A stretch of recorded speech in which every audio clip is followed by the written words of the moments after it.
Now, she's godmother to Prince William and was the Queen's most senior lady-in-waiting. But Lady Susan Hussey has now resigned over a race row. Charity founder Ngozi Fulani says that she was left insulted at Buckingham Palace reception after the royal aide refused to believe she was British.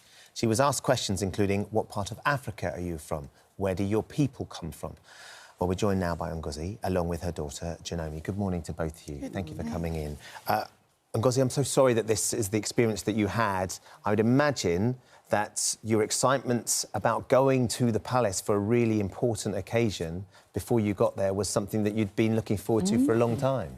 Well, the 16 days of activism where we campaign against violence against women and girls was the focus. And so, yes, I was very excited about launching this thing and, you know, people taking violence against women very, very serious. You are hugely lauded among the people that you help and work with, and hence the reason, presumably, why you were there and invited, because you're an important presence. Just tell us a little bit about what your charity does, as much as you can, and why that's sort of pertinent to the insult.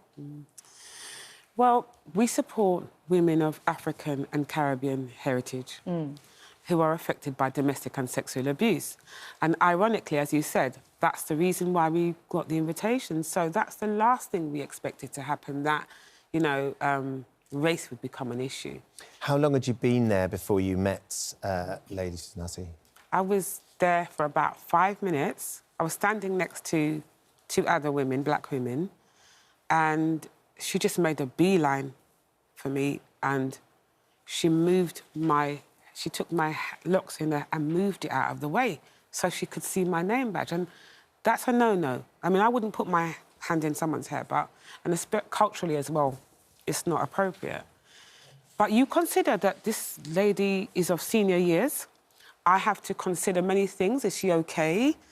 And also my environment, who I represent, Sister Space.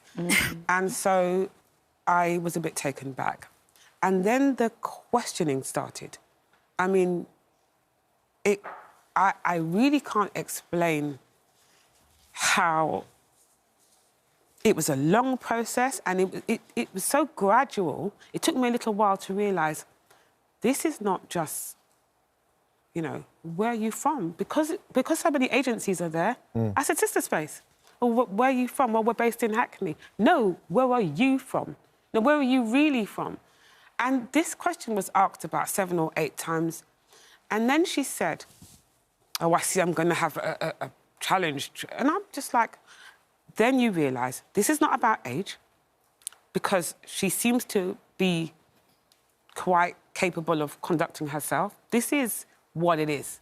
This is what we call racism. This is something, but I don't know what to do. What do? I can't go to anybody in there and say this has happened. So I'm there for 2 hours, feeling like I need to leave, I want to leave, but not knowing what to do. It was not nice. Oh, Do you know, you work with your mum at the charity, and we can see it must be overwhelming what's happened. The fact that she's been brave enough to come in and talk about it and share it is hugely important. What was the first that you knew about this?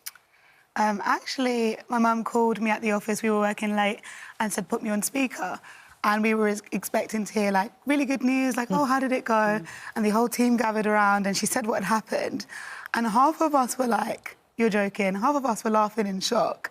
And then we were just, like, really shocked about what happened. And we said, we have to get this out.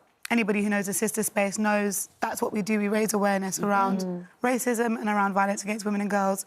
But we didn't expect this level of an outcome by any stretch of the imagination. So you didn't expect the furore.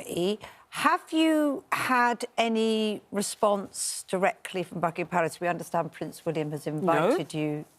No, so that surprised me. People keep saying the palace has reached out to me. Nobody's reached out to me. No, from the palace. Have they reached out to the charity? No.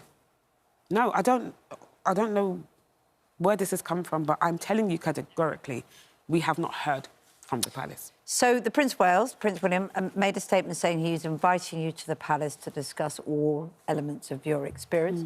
Will you take up that invitation? See, what we're about is positive results.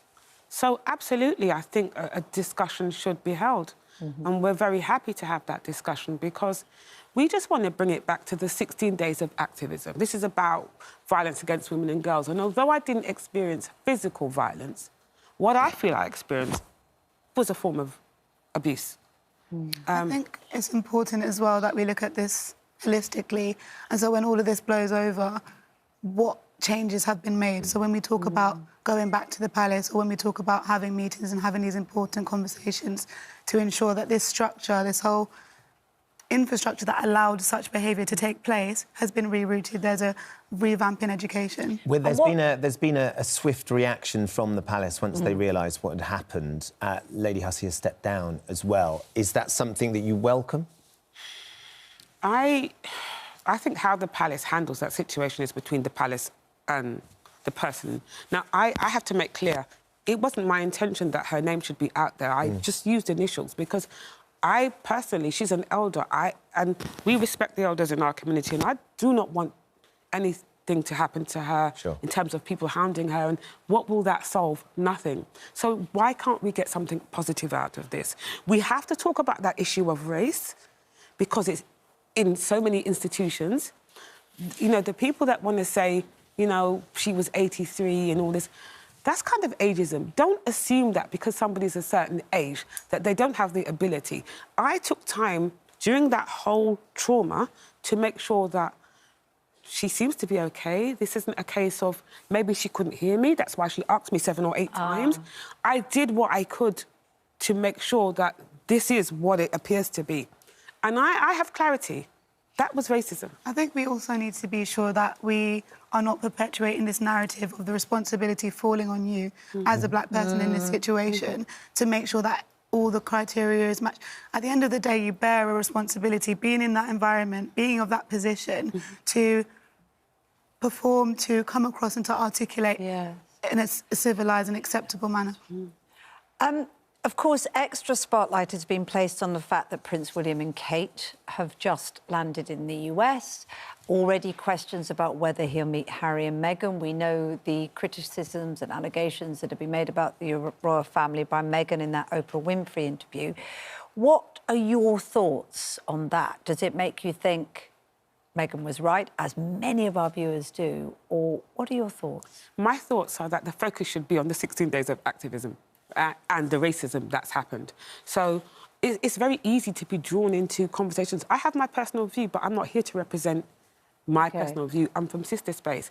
And I think the Queen Consort wanted to bring attention to domestic abuse. And I want to bring attention to domestic abuse and racism within mainstream. And I think that's what we need to do. OK. Well, look, thank you for coming in and sharing your thoughts with us this morning. It's really nice to have you with us, Ngozi. Thank you.